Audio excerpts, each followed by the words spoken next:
Berdua adepin saya, kita mubahalah di masjid mana? Ya, kita mubahalah. Taruhannya anak-anak kita, keluarga kita, istri kita. Mubahalah apa? Tentang keabsahan nasab Bani Alawi. Saya jadikan keluarga saya, anak dan istri saya sebagai tebusan bagi Al-Imam Ubaidillah bin Ahmad bin Isa Al-Muhajiri Allah dan keturunan-keturunannya para habaib, para sadah Bani Alawi. Antum berdua bawa keluarga antum, kita tentukan di masjid mana kita bermubahalah. Jangan sampai diskusi dibalas dengan mubahalah. Nah, apakah saya tidak berani? Saya berani. Semua kitab saya abad yang lampau sebelum abad 8, 9, 10 ya Hijriyah, itu semuanya tidak ada yang namanya Imam Ahmad Al-Abbah berhijrah dari Basrah ke Hadramaut, Yaman, apalagi memiliki anak yang bernama Ubaidillah. Semua ada dasarnya.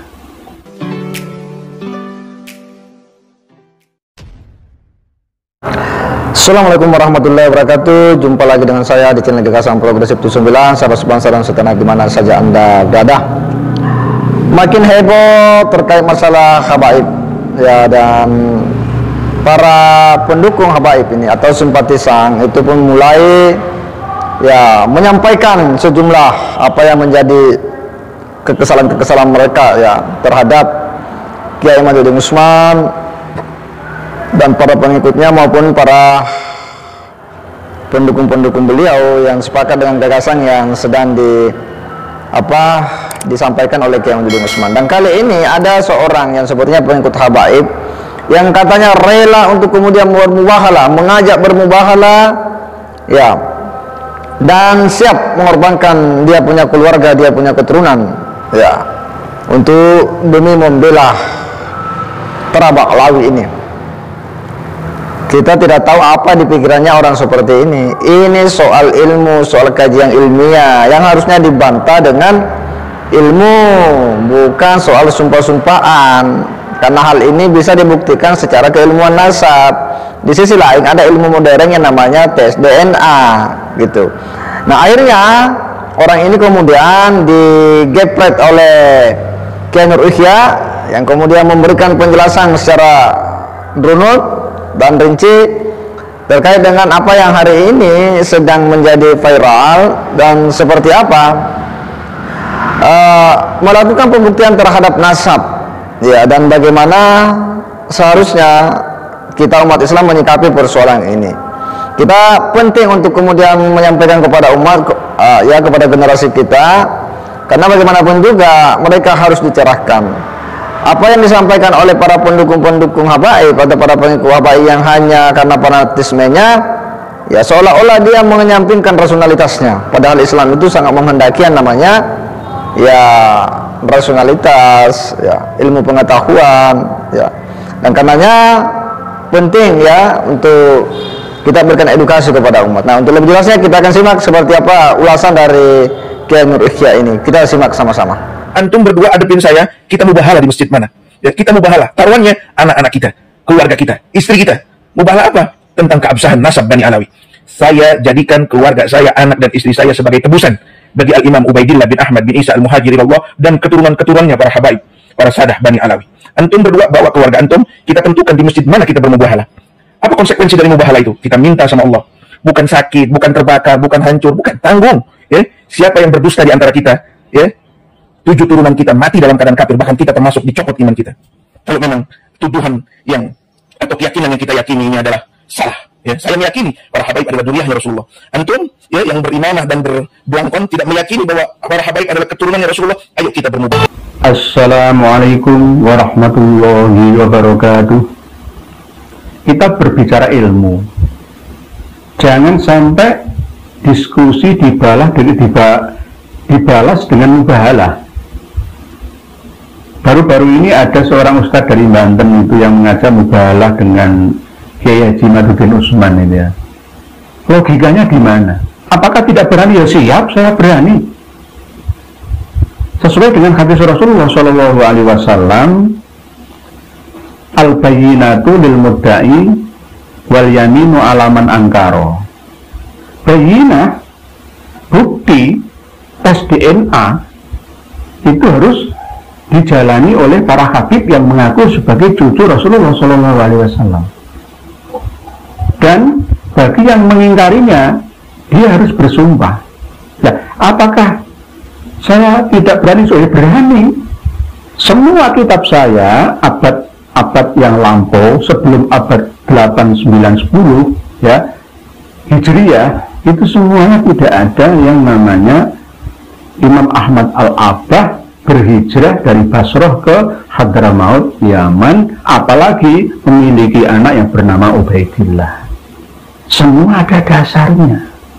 Jangan sampai para muhibbin ini fanatik buta dengan Ba'alawi, bela-bela doronya, majikannya, sehingga sampai mengorbankan dirinya, keluarganya untuk mubahalah, menantang mubahalah di masjid mana, tunjukkan, naudzubillah, ya. Jangan melawan argumentasi dengan yang bukan argumentasi. Kalau sudah mentok misalkan, ya, tidak ditemukan kitab abad 5, 6, 7, ya, 8, ya menyerah sajalah. Harus taslim. Jangan mengada-ada lah. Gitu. Jangan mengada-ada. Bukan berarti tidak berani, enggak, ini masih dalam ranah ilmiah, keilmuan, adu data, adu kitab nasab. Masih kami beri kesempatan kepada Rabithah Alawiyah untuk menemukan kitab sejenis seperti Lubabul Ansab, ya, yang bisa mendampingi Asy-Syajarah Al-Mubarakah. Ya paling enggak kitab abad 5 yang bisa mendampingi Tahdzibul Ansab. Jadi cari kitab itu. Kalau nggak ada, ya gimana lagi, nggak ada.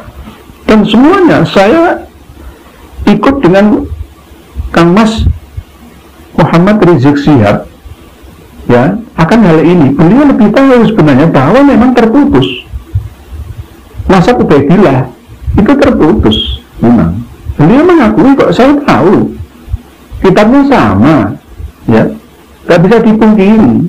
Yang nggak bisa terima kan yang arus bawah ini, para muhibbinnya yang fanatik ini, hulu ini, yang berlebihan ini.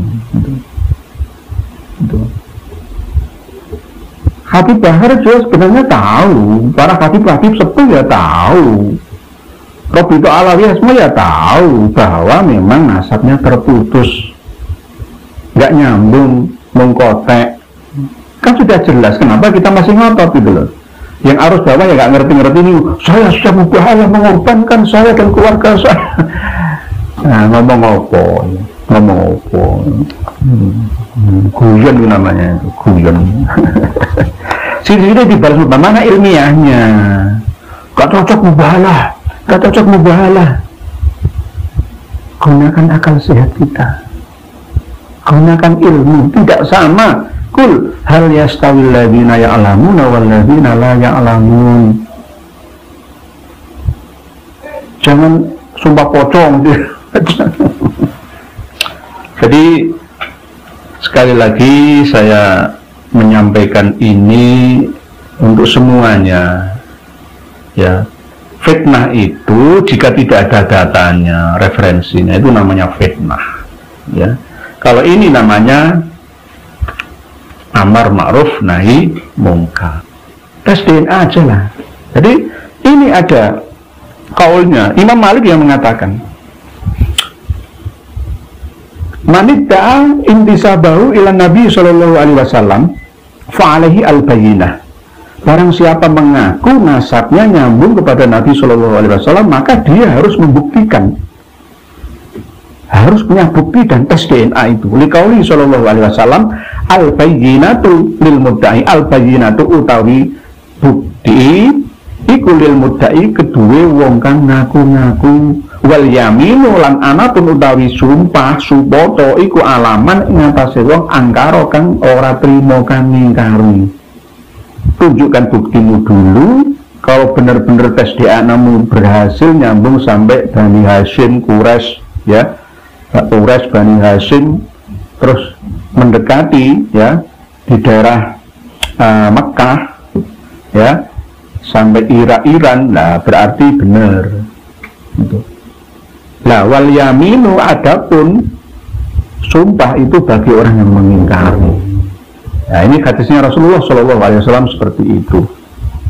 Ini Imam Malik waruya lan diceritaake anil Imam Malik saking Imam Malik bin Anas, pengarang kitab Al-Muwatta, mujtahid mutlak.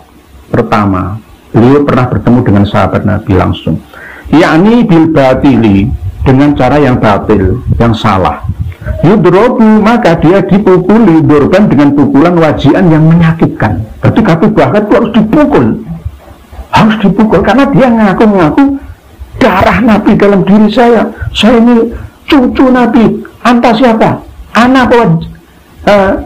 Nabi Muhammad itu jadi apa jaduka? Ayo, jadi apa jaduka? Orang di sidang kayak gitu, jadi apa jaduka? Aduh, mental budak. Jadi ngaku-ngaku keturunannya Kanjeng Nabi, tapi dengan cara yang batil, pencangkokan, ya, itu nasabnya nggak diakui, batil.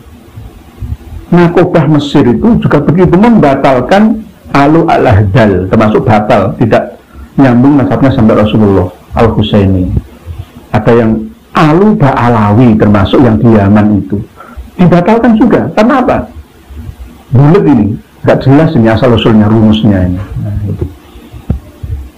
Yudrobu, maka dipukul dorban dengan pukulan wajian yang menyakitkan, wa yusyaharu, dan diumumkan, diworo-woro, dimasyhurkan, wa yuhbasu, dan dipenjara tawilan dalam waktu yang lama, hatta tadharo, sehingga jelas kelihatan taubatnya dia. Li'annahu, karena sesungguhnya dia istighfafun, meremehkan, menyepelekan, menganggap kecil bihaqi Rasuli, dengan haknya Rasulullah SAW. Tapi ngaku-ngaku sebagai dzurriyyah Nabi, cucu Nabi, darah Nabi, itu harus dengan bukti, tes DNA dulu. Jangan ngeles, jangan buat alasan macam-macam. Enggak ada itu tuh. Ilmu fikih manapun itu enggak ada yang namanya USG foto, USG 4 dimensi. Golek kita fikih manapun, gak akan ketemu. Nah, zamannya sudah beda, bahasanya pun beda. Kenapa umat Islam Indonesia kok mempertanyakan itu? Ya karena melihat pola tingkah laku para habib yang tidak sesuai dengan akhlak Nabi. Intinya itu di situ sebenarnya. Kalau mereka tingkah laku adab akhlaknya itu baik, kita nggak menuntut macam-macam, ya. Mereka sudah melebihi batas kewajaran, ya. Ini menurut Imam Malik. Jadi diceritakan oleh Imam Malik bin Anas bahwa barang siapa menasabkan dirinya pada ahlul baitnya Nabi Shallallahu Alaihi Wasallam dengan cara yang batil, mencantolkan nasab, mencangkokkan nasab, maka dia dipukul dengan pukulan yang menyakitkan dan diumumkan, dipenjara dalam waktu yang lama sehingga jelas taubatnya, supaya kelihatan taubatnya. Karena alasannya apa? Dia telah menghina-hina haknya Rasulullah SAW. Nah, ini diceritakan oleh Asy-Syaikh Umar bin Ali As-Samudi fi Jawahiril Uqdaini fi Fadlis Syarafaini, Shaqifah atau halaman 470 sampai 471. Ini pendapat Imam Malik bin Anas. Terus berikutnya ada salah satu hadis lagi, wa an Abi Dzarin Al-Ghifari radhiyallahu anhu, dari sahabat Abi Dzar radhiyallahu anhu, bahwa annahu sami'a, beliau mendengar an-Nabiy sallallahu alaihi wasallam yaqul, Rasulullah sallallahu alaihi wasallam bersabda, laisa min rajulin idda'a li ghairi abihi wa huwa ya'lamuhu illa kafara. Tidak ada seorang laki-laki yang mengaku, ya, pada selain bapaknya, ya, bapaknya orang lain itu diakoni, ya, dan dia tahu itu, kecuali dia telah kufur nikmat, ya, bukan kufur tauhid, kufur nikmat. Wa man idda'a qauman laisa lahu fihim, dan barang siapa mengakui menjadi bagian dari kaum itu padahal dia tidak termasuk dari golongan kaum itu, saya dari Quraisy, padahal tidak dari Quraisy. Apa anane lah, wong Jawa ngomong Jawa, wong Madura yang ngomong Madura nih lah, wong Sunda ngomong Sunda, ini nggak usah aku ini dari Yaman, nggak usah. Dalam arti dia tidak termasuk golongan dari suku atau kaum itu, falyatabawa, maka dia telah mencari jalan kembali, maka adahu, tempat duduknya, minan nari, dari neraka.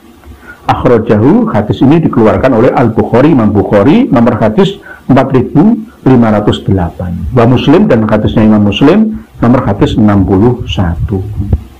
Jadi jangan main-main loh ya, jangan main-main.